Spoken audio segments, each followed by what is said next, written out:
तोहर बहुत जवान चले लगल बा बाची। तनी लक्षण न तू अपन कि सुधार ल। हमरा त कुछो समझ में नहीं आवत कि का होई लड़की के। केहू बियाह करे खातिर तैयार होई कि ना। और जिंदगी भर के बोझ बन गइल बिया हमरा माथा पे। काल होके तोहरो ससुराल जाए के बा। ससुराल का जरूर जाए हम, लेकिन ओहिजा दब के ना रहब। और अगर ऐसा ससुराल मिलल ना तो मिनट भर ना लागे, लात मार के ऐसा ससुराल वालन के घर से निकाले। कुमुद के आपन बेटी सुधा बहुत तेज तर्रार और बहादुर लड़की बिया। हमनी के तरफ से ई पांचों के जवाब हो सकेले। रवा लोग निकली यहाँ से।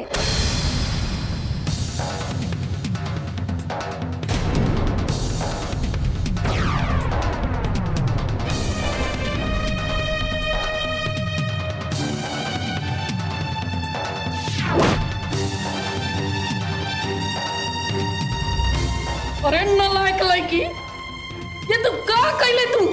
जवान कहनी एकदम ठीक कहनी माई। तोहर बहुत जवान चले लगल बा बाची।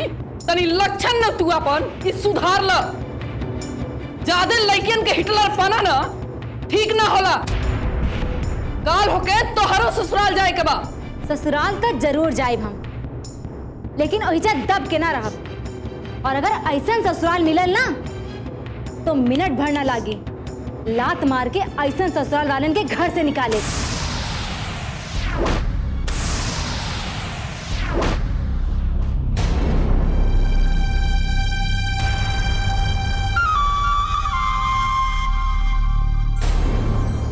चला दीदी।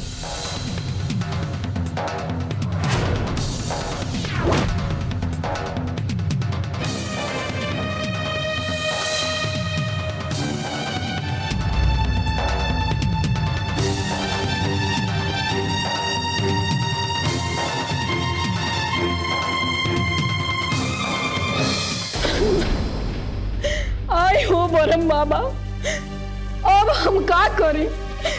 हमार तक किस्मत फूट गइल बा।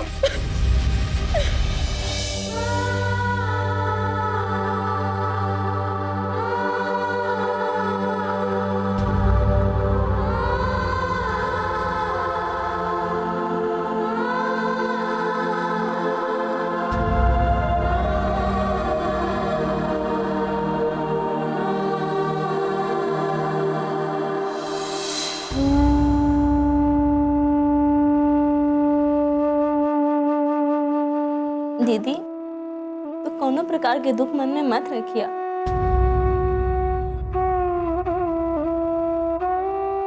अरे वो लोग तो तहरा लायक एकदम भी ना रहीला। और अच्छा ही भाई, इहू लोगन के असलियत तहरा सामने आ गईला। और ऐसे जाहिल और अनपढ़ लोगन के खातिर दुख मनावला के कहाँ जरूरत बा।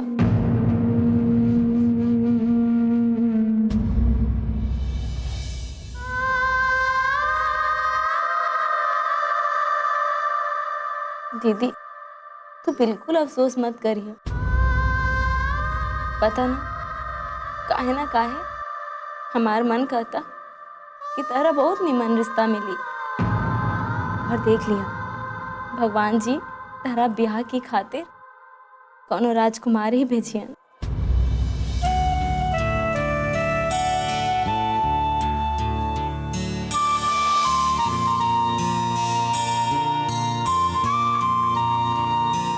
हाँ दीदिया, तेरा नसीब में कोनो राजकुमार ही बाड़े।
कुमुद बहन हमारा हिसाब किताब कर दी, पुन पुन जाए एक बार देरी होता। हिसाब किताब कौन बात की हिसाब किताब हो? और चुन्ना लगा देला तुला दुन्ना पे कत मिल के हमरा और सारा बनल बनावल काम बिगड़ गई तारा क्रीम और पाउडर से। हिसाब चाहिए इनका, एक को पैसा ना मिली जाई जैसे। बाप रे बाप, मेहरी के खीस डहरी पे ऐजा जौन कुछ भी भइल है ओकरा में हमनी के कौन गलती है? हाँ अरे रउआ जौन सामान मंगैली है हम लेके आ गईली है, अब हमार पैसा निकाली। अरे अब हमार दिमाग खराब मत कर तू, निकलाई जैसे। कुमुद एक मिनट रवा कितना पैसा बा? खाली 500 रुपया।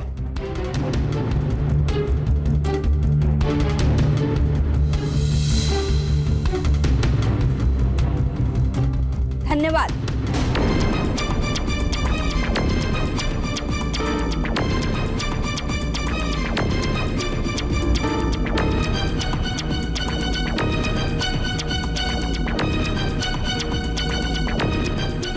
हमारा तो कुछ समझ में नहीं आवत कि का होई लड़की के, केहू बियाह करे खातिर तैयार होई कि ना।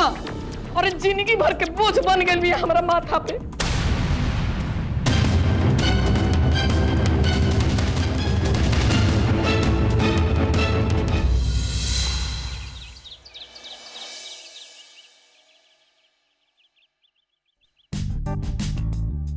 सांच कही तो आज के खाना तो हम लोग बनवा ली लोग नौकरानी के टेस्ट लेके, लेकिन काल का हुई हम तो वही साफ साफ कह देते नहीं, काल से खाना हमने के बनाए वाला।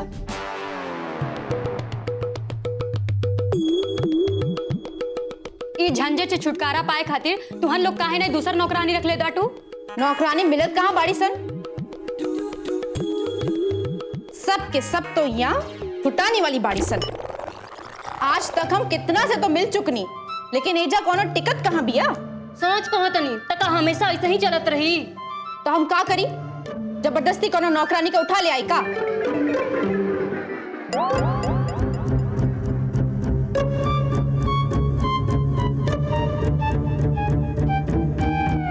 काहे ने को काम कइल जा, भैया के बियाह करा दियल जा।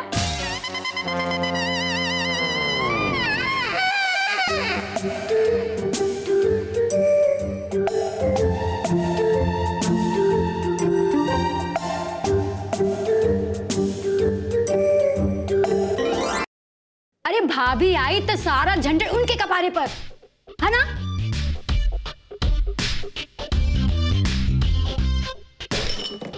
अच्छा मतलब कि तू भाभी के नौकरानी बनाईबू? और नहीं तो का, तनी देख तो कैसन खुराफात चल रहल बा एकरा के दिमाग में। वैसे देखल जाए दीदी तो रीता गलत नहीं खेका, एकरा बात में सीरियसली दम बा।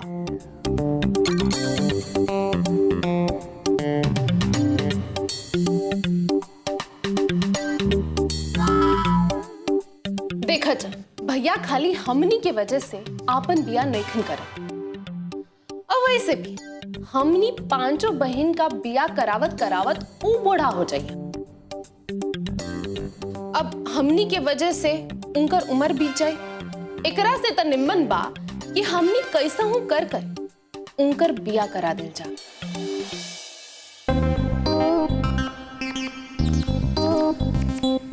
भैया के घर भी बच जाई, हमनी के भी घर के काम काज से मुक्ति मिल जाई।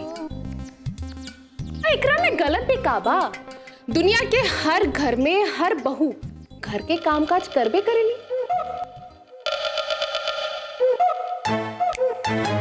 अब वैसे भी हमनी तो ननद हई, भौजाई से सेवा करावल तो हमनी का जन्म सिद्ध अधिकार बा।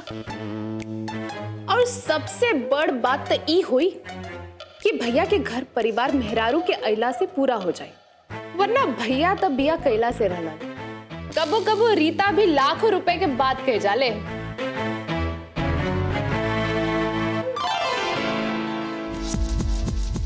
तन की का लगता भैया ई बात खातिर मान जाइन ता?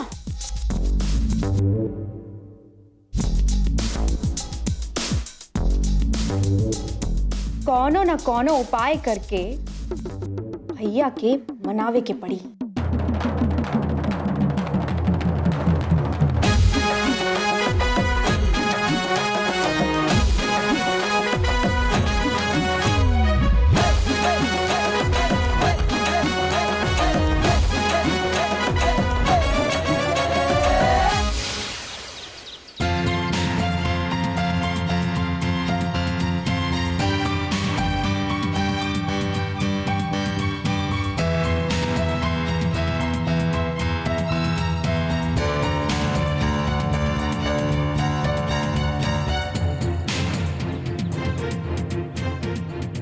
अरे मलकिनी, बहुते देर लगा दी, पैसा मिलल कि ना?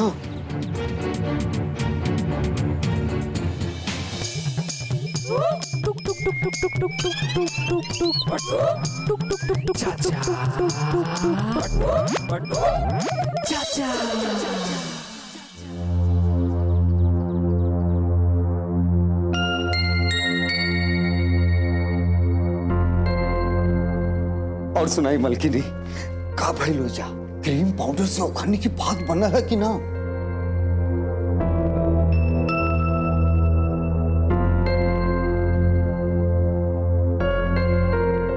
का भइल? कुछ बोलत काहे नहीं की? हाँ हमें कुमुद है, बोली का बात बा? हम पुनपुन से आ रहल बानी, ई रहल राउर सामान।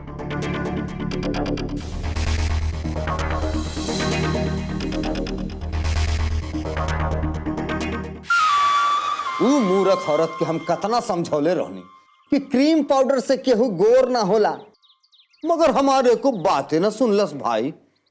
मैया रे मैया, गजबे जिद्दी औरत रहे वो। ए जी, हमरा के तो ई सब कांड में एगो निम्न उपाय नजर आ रहा बा। कैसन उपाय? अरे रहुआ सब का करबे रिश्ता से इनकार। हमने अपनी दीदिया का ब्याह ऐसे अनपढ़ और जाहिल घर में ना करब। अब भलाई चाहतानी तो यहाँ से निकल जाई। काल होके तोहरो ससुराल जाए के बा। ससुराल का जरूर जाए हम, लेकिन ओहिजा दब के ना रहब। और अगर ऐसा ससुराल मिलल ना तो मिनट भर ना लागी, लात मार के ऐसा ससुराल वालन के घर से निकाले। मैया रे मैया, छोटकी बहनिया तो एकदम मर्दाना बुझातिया हो। ए जी, हमरा के तो वही घर से आपन सपना पूरा होत दिख रहा बा।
अरे मलकिनी, का सोच रहल बानी? कौना उपाय के बारे में कहत रहनी? और हमरो तो कुछ बताई। देखी जी, कुमुद के आपन बेटी सुधा बहुते तेज तर्रार और बहादुर लड़की बिया। हमनी के तरफ से ई पांचों के जवाब हो सकेले। अरे हाँ, ए जी, कैसो भी करके अगर हमनी अजितवा और सुधा के बियाह करवा दे तो सुधा अकेले पांचों पर भारी पड़ी और अगर ई बियाह हमनी करवाई तो सुधा और ओकर महतारी हमनी के एहसान मनी है और वही एहसान के बोझ तले सुधा के दबा के हमनी पांचों से पार पा जाए और इस तरह से हमनी के बरसों के सपना आसानी से पूरा हो जाए जी।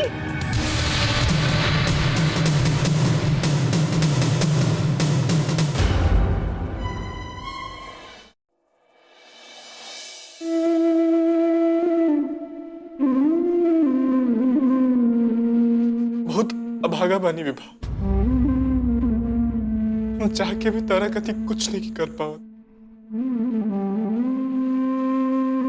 ये बात के हमरा कितना दुख बा, कैसे बताई तारा के। आज हम कोनो काम के रहती, नौकरी कर रहा थी, तो कम से कम कोनो कीमत पे तारा के ये सब ना झेलक पड़ी। हम खुद अपन बल पर एगो नीमन घर द्वार देख के तार ब्याह करवाती।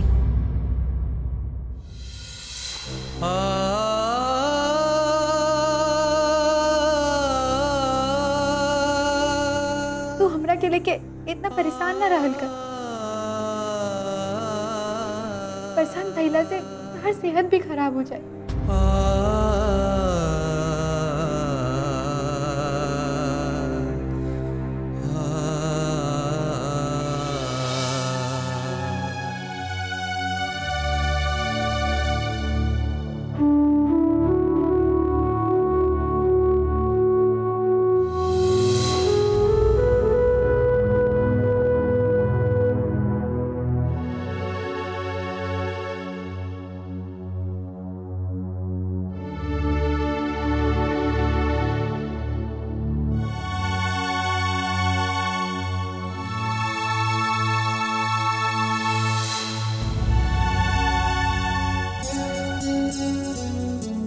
भगवा, हम तहनी दोनों भाई बहन के गुनहगार पानी। ये रहुआ कैसे बात करता नहीं बाबूजी? एकदम सही बात कर रहे बानी बिटिया। हम तहनी के आज तक जिंदगी भर सिवाय दुख तकलीफ के तेल ही का बानी। हम तहनी के माथा पर सौतेली महतारी के बोझ डाल देनी।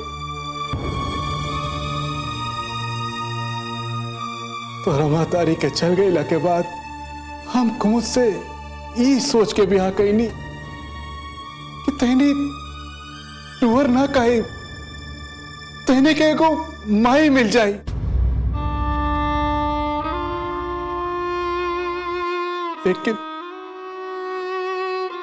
लेकिन वो बन गई सौतेली महतारी। और तेरी दोनों भाई बहन की जिंदगी नरक बनाकर रख देली।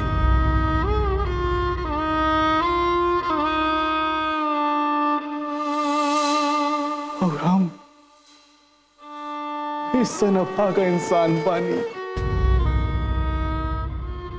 जो अपना लइकन पर दिन रात अत्याचार होकर देखत रहनी और सिवाय चुप रहे के कुछ भी ना कर पावेनी, कुछ भी ना कर पावेनी। बेटा, हो सके तो तोहनी हमनी के माफ कर दे ही। ना बाबूजी, ना ऐसा मत सोची। रहुआ कोनो गलती नहीं की कैले। रहुआ तो हमने की एगो माई दिले बानी। दादा हमने के पूरा जीवन बिना बेतारी की ममता के गुजरे।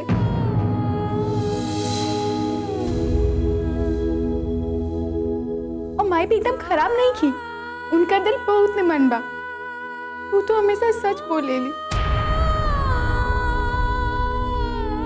रहुआ तो जानते बानी वो देश सच कड़वा लागेला।